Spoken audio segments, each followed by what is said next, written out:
Oo nga at talagang mahirap harapin ang napakaraming obligasyon sa araw-araw. Ngunit kung di mo ito gagawain ay baka di mo maitawid ang pamilya sa gutom at uhaw.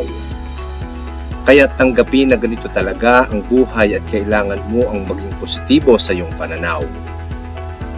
At matutulungan mo ang iyong sarili na maging magaan ang pagharap sa iyong buhay kada araw. Kung parating pipiliin mo ang maalwan na buhay at di ka magsisikap, ay malamang na mananatili ka na lamang sa estadong walang pag-angat. Kaya tanggapin na ganito talaga ang buhay at sadyang kailangan ang pakikipagsapalaran. At umasa kang sa bandang huli ay may sukli itong magandang kapalaran. Marami ring pagkakataong di madali ang makibagay sa mga taong mahirap pakisamahan at tila mapanlamang.